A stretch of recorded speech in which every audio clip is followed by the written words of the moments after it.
Hey everyone, Lawrence here. I played the Diablo 4 beta a bunch, and I just wanted to share some of my thoughts. I really liked it. I really liked it. This was the Diablo game I think I was hoping for. The Diablo that feels like a follow-up to Diablo 2, basically. It seems like they were going for that in a lot of different ways, kind of intentional statements. I think the visuals are the most striking example of that. They're bleak, man, desaturated and harsh. Much more reminiscent of Diablo 2 in the color palette, which, you know, was what everyone said they wanted when Diablo 3 came out and actually had colors in it. So the good news is that it still plays really well and it looks great too. The cutscenes were a visual delight. Gives the whole game a very premium feeling as opposed to something like Diablo Immortal, which, you know, if you look at the gameplay side by side, there's not a whole lot that says this is worth 60 or 70 bucks. Now there are plenty of cutscenes that are just, you know, dialogue with the camera pointing down on your character models as they pantomime out a scene. That was very Diablo 3, but there are some incredible in-engine cutscenes that look like they have hand animation and stuff. It's not performance capture, which is also an interesting change of pace. That combination, the in-engine graphics, which makes it, you know, ultra high resolution, it reminds me a lot of their work on StarCraft 2, and those cutscenes I absolutely adored, and also made the game feel like a much more premium experience, so loving that so far. The story in general also mirrors the game's sort of bleak and dark visual tone. It's, you know, it's brutal, it's metal. Most of the stories don't end super great for the NPCs involved. You know, there's only a couple of micro stories that you can kind of play through in the open beta, but they all end about like you'd expect stories in Diablo would. You know, I'm trying not to spoil things, obviously. I will say the intro, just as the intro to a game and in terms of its setting tone, is just phenomenal. It features your custom character in some very clever scenes that immediately tie you to them and feel for them and want them to sort of get back at this world. And here's the really cool part. It does it all without making any moral decisions for you. So you can still, in your mind, be a brutal character. There's no like save the cat moment. There's no part where you protect the innocent from a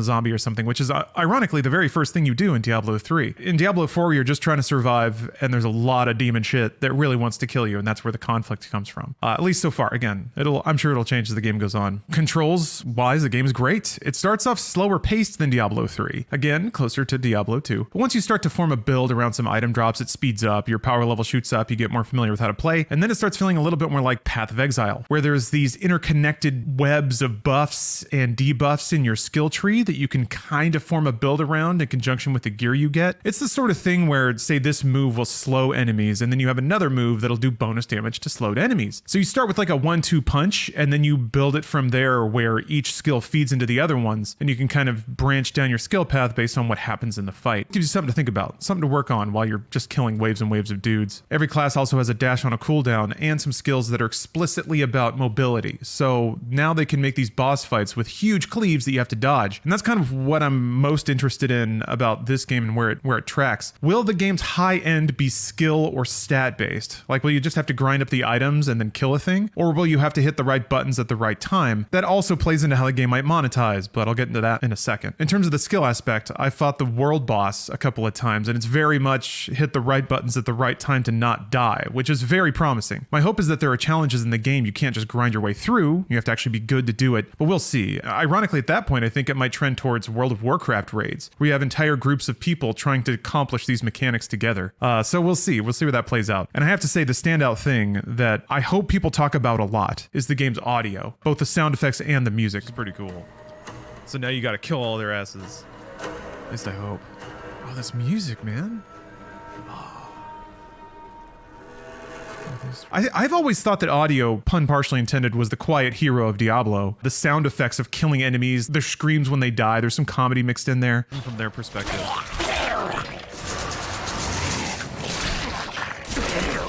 The sound effects of you like whacking enemies becomes this sort of drumline percussion of the game, and it kind of fuels you to go further. And Diablo 4 takes all that stuff to just completely new levels. It's something to behold, something to be here even.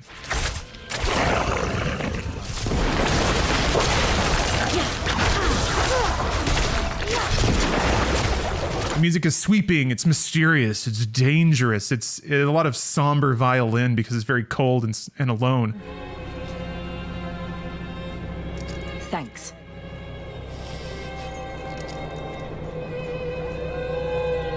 Thank you.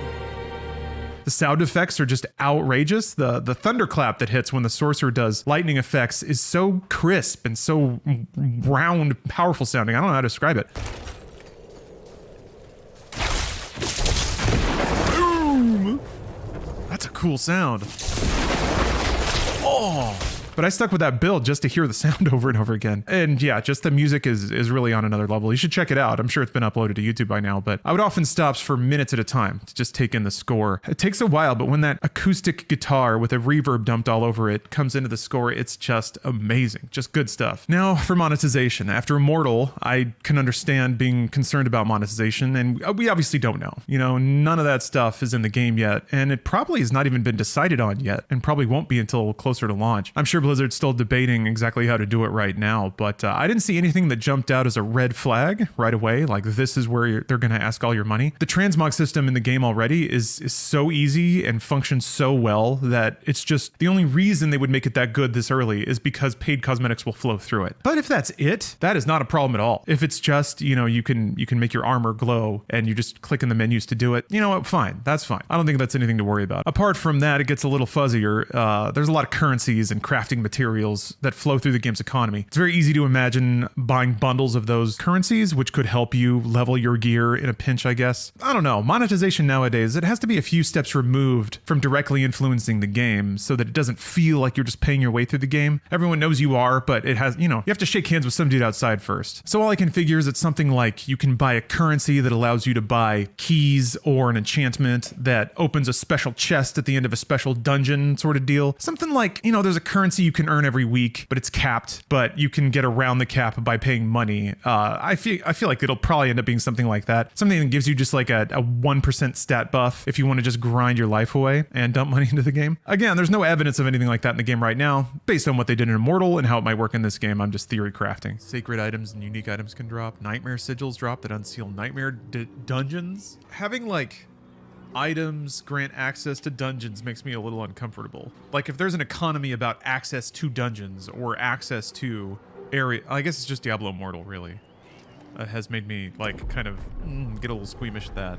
They could do a season pass, but there are already a ton of meters and accomplishment lists in the game, so the UI might get a little intense. But I mean, Destiny 2 does that between quests and triumphs and seasonal goals and journey goals or whatever. Whatever. If Diablo is going to be a meter game, I'm sure it's fine. And actually, speaking of Destiny 2, I actually did notice a lot of similarities with how Diablo 4 organizes its game content, which is a good thing, I think. So there were those public events, you know, those have been in games since Warhammer Online, but the way they functioned in Diablo 4 was really, really similar. And what I really liked is the way that side quests will direct you into instanced dungeons that have their own objectives. So you basically do a dungeon run, but there's a side quest that has you pick up a book along the way or something like that. That sort of structure is a really clean way of getting a lot of mileage around the environments you make and makes it really, really easy to create structures of seasonal quests that have you run dungeons over and over with different modifiers, picking up different stuff along the way, opening this new door and going into a room with a new boss fight, stuff like that. All the meanwhile, you have a season pass ticking up to